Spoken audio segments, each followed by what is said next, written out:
Të nderuar bashkëqytetarë të rajonit Shkodër. Shkodra po konfirmohet gjithnjë më shumë si një nga vendet turistike më tërheqëse në tonë Shqipërinë. Turizmi në bashkinë Shkodër është tashmë një realitet i prekshëm dhe një zhvillim ekonomik i dukshëm. Në vitin 2024, Bashkia Shkodër ka shënuar një rritje prej 30% të netëve të qëndrimit të turistave. Kjo duke e bë dyfishin e vitit 2022. Thethi dhe zonat e tjera si Lumi i Shalës dhe liçeni i Komanit janë ndër vendet turistike më të vizitume, jo vetëm në qarkun Shkodër, po të tonë Shqipërinë. Velipoja po ashtu po forcon pozitat e saj duke e bë zonën turistike më kryesore në veri.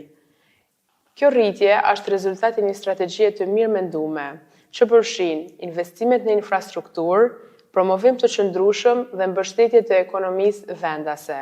Me mbështetjen e qeverisë shqiptare, angazhohena për zhvillimin e produkteve turistike unike dhe të qëndrueshme në rajonin tonë, që përfshin përmirësimin e infrastrukturës së lundrimit të brendshëm liçenin e Komanit, Vavdesit dhe liçenin e Shkodrës, studimin dhe zbatimin e projektit për lundrimin në lumin Buna, duke lidhur ky lum me detin Adriatik, çka e bën një produkt turistik unik të jashtëzakonshëm për vendin tonë.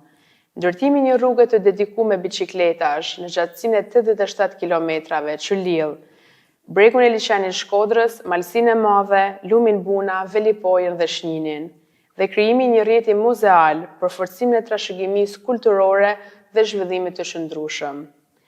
Interesimi i investitorëve privat në turizëm është rrit ndjeshëm, sidomos në zonat malore, bregdetare dhe brenda qytetit të Shkodrës.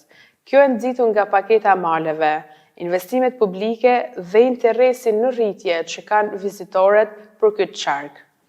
Dhe kjo pritet të krijojë rritje të jashtëzakonshme në vendet e punës në krejt rajonin tonë.